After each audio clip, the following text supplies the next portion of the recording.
And so we know, based on Wing's data, that perhaps several thousand people got lung cancer. That's what he looked at. Additions to the lung cancer population, because that data was available. All the other data is lacking. The industry convinced Judge Rambo to do a really poor analysis, and as a result, all of the data that came out of that accident is essentially useless, and deliberately so, because the NRC and the nuclear industry definitely wanted to downplay the significance. So Wing did the best job possible with the information available, and he shows that there really were significant increases in cancer after the accident. Can the release of radioactive isotopes affect the ionization of the upper levels of the atmosphere?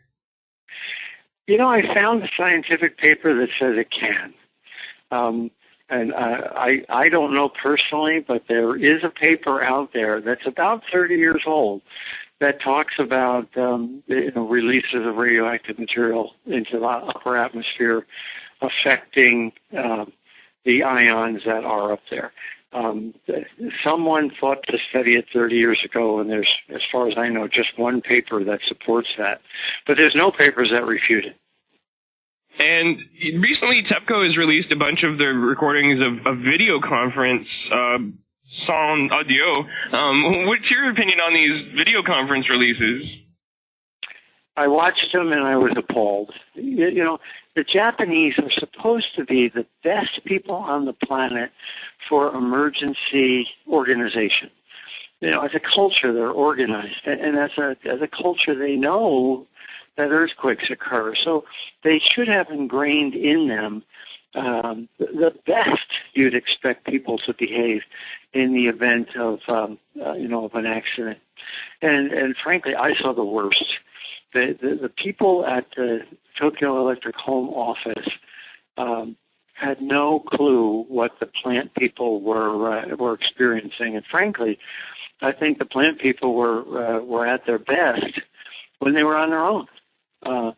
There are heroes here, and there's 1,000 men at Fukushima Daiichi, and there's another 1,000 people at Fukushima Daini who risked their lives and did extraordinary things with very minimal supplies to wrestle this bowl to the ground.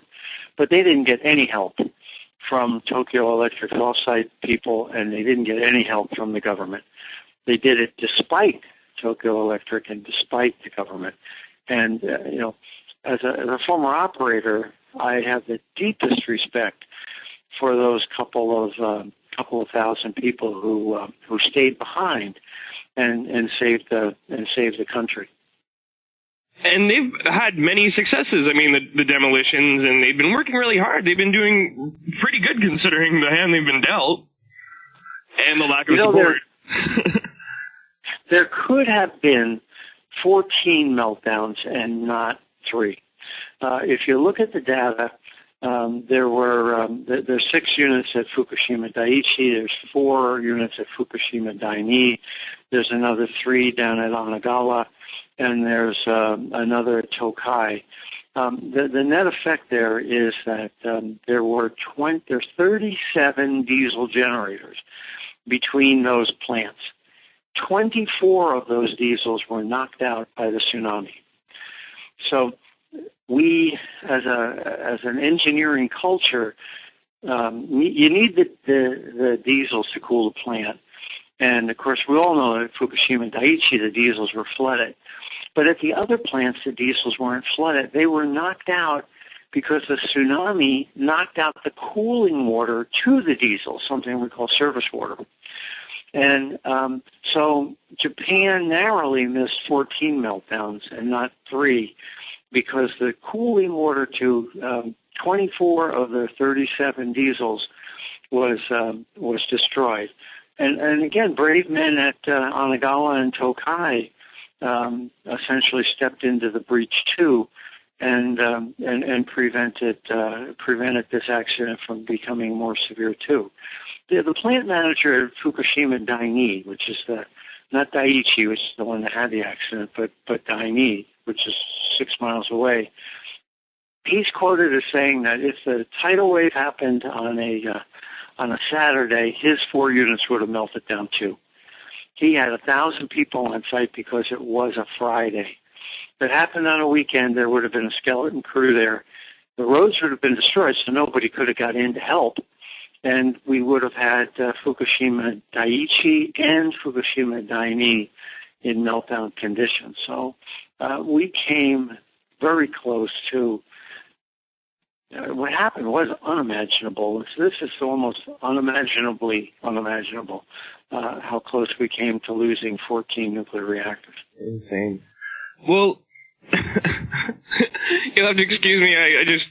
As always, when I speak with you, my mind gets racing and I lose my train of thought.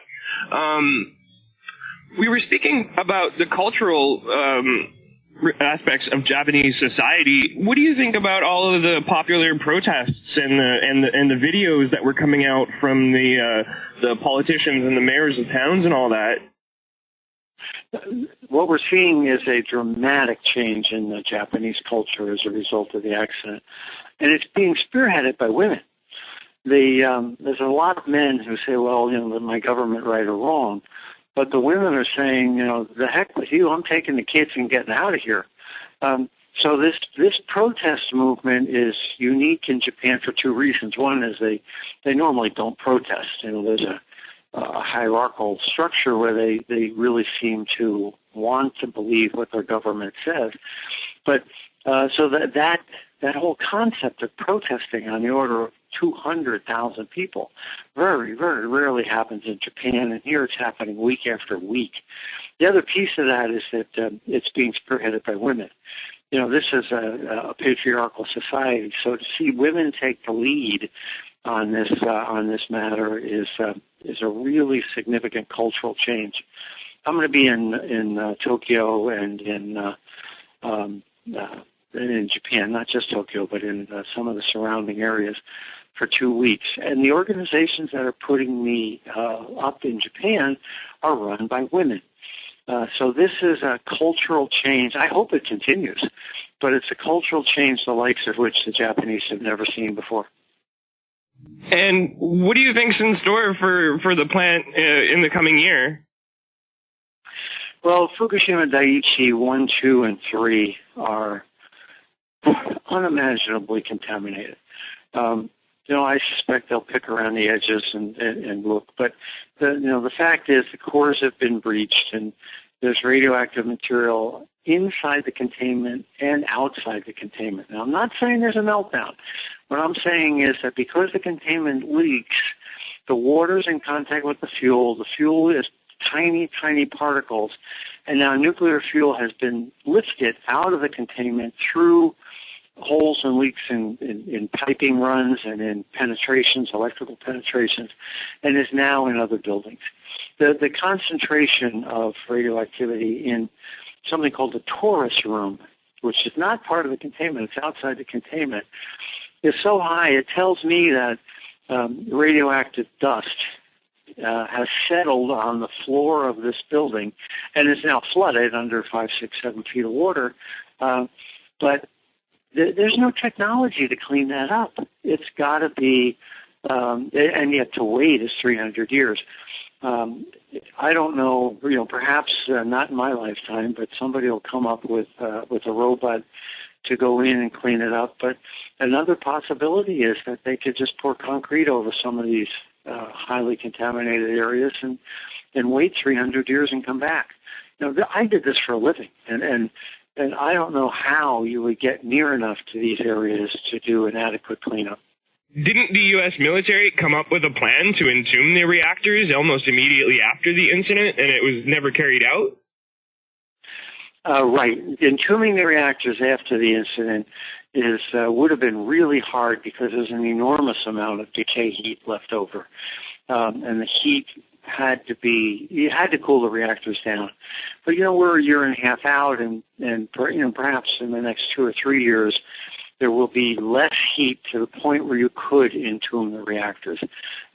So I was never a fan of entombing the reactors at the beginning because that would create a meltdown because there's no place for the water to take the heat and the cores would have melted. So entombment early on I don't think was a good idea. But at this point, my mind is changing, and I think perhaps on units 1, 2, 3, and 4, the best thing to do is to keep them cool for a couple more years and then entomb them for 300 and come back. Unit 4 is a different story. We've got to get the fuel out. It's up in the air. There's no containment. If there's a seismic event, it would burn in air. So that's got to be everybody's focal point right now. Well, the mainstream media really hasn't been covering this story at all in the recent months, but it's been still covered extensively by alternative media. E&E News has been really big on that. And do you think this story's over? I think this is still going to be a long slog. You know, I think, first off, you're going to see the cancer fatalities growing, and despite the best attempts by the Japanese government to cover this thing up, citizens are going to get the information out that there's a lot of deformities and there's a lot of cancers that will be identified in the next couple of years. You know, the on-site problems are incredibly costly. If nothing else, there's the amount of money to solve that problem is daunting. The Japanese aren't facing up to that. You know, they talk about, well, this quarter we need 10 billion, this quarter we need 10 billion, and nobody's saying that, hey, we're going to be at this for 50 years. We're going to be at this for $500 billion. They're not that. They don't want to hear that because the number is so astronomically high. I think it's frightening.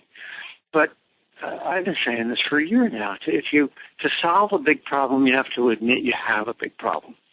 And to my mind, the Japanese, because their mainstream media is not bringing it up, are unaware of the magnitude of the problem. Unfortunately, California seems to have been having some small earthquake swarms. At least the silver lining here, have we learned some lessons from Fukushima that we can apply to safety in the future? I don't think we've learned any of the lessons from Fukushima. You know, the United States government, the Nuclear Regulatory Commission, is applying several Band-Aid fixes. But you know, as long as we've got 23 of these nuclear reactors identical to Fukushima operating, with you know, the old containment vents, and the NRC seems perfectly willing to look the other way and admit that these containments are the poorest design in the world. During the middle of the accident, a guy named Chuck Casso, who's now the Region 3 administrator out of Chicago, blurted out in a phone call, "These are the worst containments in the world." So the NRC knows that these Mark I containments are the worst in the world, and they're continuing to allow them to operate. To my way of thinking, unless you face that problem, you haven't learned the lessons of Fukushima. Okay, well, thanks so much, Arnie. I mean, what are you up to in the future? Can you tell us a little bit about what Fairewinds has got in store for us? Well, I go to the future is bright for Fairewinds, and I go to Tokyo for 2 weeks. The last week in August and the first week in September. I'll be speaking in Tokyo University, Kyoto University. I'll be speaking throughout the country, and I'm looking forward to that. The other thing that's keeping us really busy right now is the San Onofre problems, and the fact that the Nuclear Regulatory Commission allowed this thing to be built and operated and really jeopardized all of Southern California. We've got a fundraiser underway, and if any of your listeners would like to go over to our PayPal on our site, I sure would appreciate it, because in order to do this kind of stuff, Maggie and I work for free, but it still costs money to produce these videos, and I'd appreciate some help. Thanks. Yeah, I really would encourage everybody to go pitch in a few bucks to Arnie and pitch in a few bucks to us. You want to sponsor a podcast? That'd be great, because we can't do these podcasts without you. Thank you so much for coming on the podcast, Arnie, and I'm really looking forward to speaking with you again. Okay, thanks for having me. Bye-bye. Bye-bye now. Well, as usual, very informative analysis from Arnie.